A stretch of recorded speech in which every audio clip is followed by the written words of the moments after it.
नमस्कार दोस्तों, दबंग रेडियो चैनल में आप सबका स्वागत है। और फिर से एक नया सॉन्ग लेकर करके ला दिया हूं जो कि आप सबको बेहद पसंद आएगा। और ये भी है कमाल का सॉन्ग और ये है प्रचार सॉन्ग।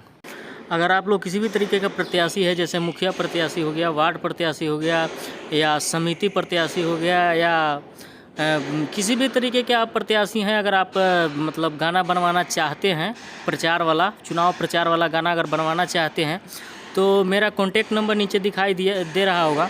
उस पर कॉन्टैक्ट करके आप मात्र 2500 रुपये में आप एक गाना बनवा सकते हैं और उसका लाभ उठा सकते हैं आप। तो नीचे कॉन्टैक्ट नंबर दिखाई दे रहा होगा, उस पर कॉन्टैक्ट करके और आप अगर चुनाव प्रचार वाला गाना बनवाना चाहते हैं तो बनवा सकते हैं। फ़िलहाल अभी मैं एक चुनाव प्रचार का गाना लिख करके लाया हूं और वो गाना अभी फुल फ्री है।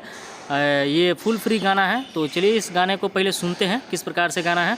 और बहुत अच्छा सॉन्ग लिखा गया है और चलिए इसको देखते हैं किस प्रकार से है। तो वीडियो को शुरू करने से पहले छोटा सा रिक्वेस्ट करेंगे कि अगर चैनल पर नए हैं तो चैनल को सब्सक्राइब कर लीजिए और बेल आइकन दबा के ऑल ऑप्शन सेलेक्ट कर लीजिए, ताकि मैं कोई भी वीडियो डालूँ तो नोटिफिकेशन आपके पास पहुँच जाए और आप उसका लाभ उठा सके। तो इसके लिए चैनल को सब्सक्राइब करना जरूरी है, कर लीजिएगा।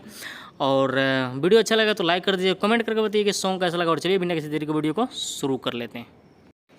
तो सिंपली हम लोग आ चुके हैं मोबाइल स्क्रीन पे और आप लोगों को मुखरा लिखा हुआ दिखाई दे रहा होगा। और चलिए इसको गा कर देख लेते हैं कि कैसा है।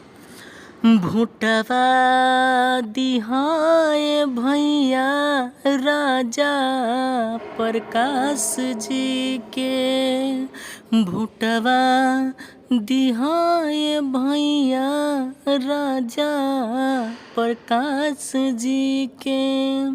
इतना काम कड़ी है ज़्यादा इन करने को इरादा, इतना काम कड़ी है ज़्यादा इन करने को इरादा। भुटवा दिहाए चाची राजा प्रकाश जी के, भुटवा दिहाए चाचा राजा प्रकाश जी के। तो ये रहा मुखरा और उम्मीद करते हैं कि अच्छा लगा होगा। और चलिए अब देख लेते हैं सेकेंड अंतरा। ए बूढ़ी, अरे जू न दरू हो, अरे अपना झिरौली पंचायत से राजा प्रकाश जी खड़ा भइल बारे आ उनकरे के मुखिया में वोट देवे के बा, काहे कि उनका नेक बा इरादा आ काम करिए ज्यादा। तो सिंपली हम लोग आ चुके हैं फर्स्ट अंतरा की तरफ। चलिए फर्स्ट अंतरा गा कर देख लेते हैं कि कैसा है।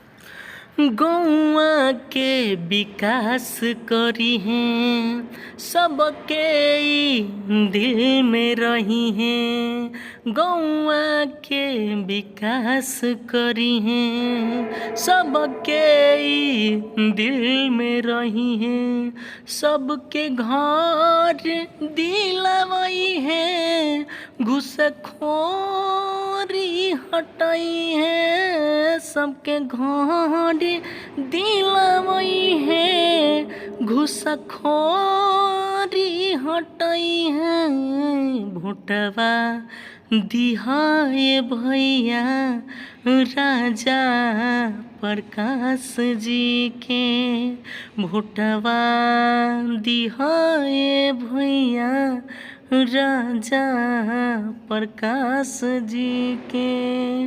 इतना काम कड़ी है ज़्यादा इन करने इरादा, इतना काम कड़ी है ज़्यादा इन करने इरादा।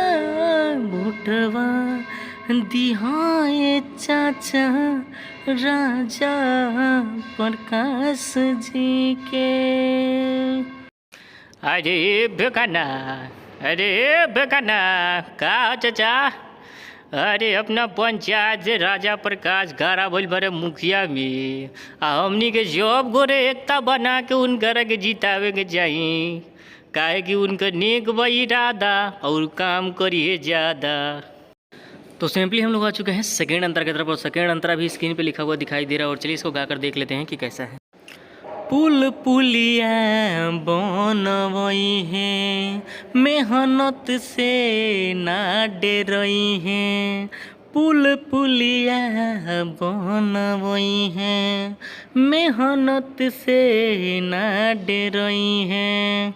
स्कूल बनवई हैं, सब लइकन के पढ़ई हैं। स्कूल बनवई हैं, सब लइकन के पढ़ई हैं। उठवा दिहाए चाची राजा प्रकाश जी के, भोटवा दिहाए भैया राजा प्रकाश जी के। इत काम करी है ज्यादा, इनकर नेक इरादा। भोटवा दिहाए चाची राजा प्रकाश जी के। ए चाचा, अपनी बार मुखिया में केकरा जीतावे के बा हो? अरे केकरा जीतावल जाए? वृद्धा अपना पंचायत से एगो नेक दिल इंसान मुखिया में खड़ा भइल बारे, जिनका नाम बा राजा प्रकाश।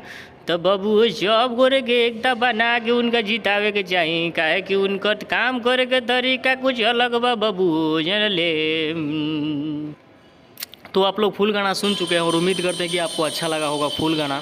और किसी भी भाई को अगर बनवाना है प्रचार वाला गाना, तो कॉन्टैक्ट नंबर दिया गया है, शुरू में ही कॉन्टैक्ट नंबर दिया गया है। उस कॉन्टैक्ट नंबर पे कॉन्टैक्ट करके आप गाना बनवा सकते हैं। मात्र 2500 रुपये में एक गाना आपको बनाकर दे दिया जाएगा प्रचार वाला, और अच्छे से अच्छा काम करके दिया जाएगा। तो किसी भी भाई को अगर बनवाना है तो कॉन्टैक्ट करके बनवा सकते हैं। और चलिए आज के लिए इतना ही, मिलता है अगली वीडियो में, तब तक के लिए लव यू ऑल, जय भोजपुरी।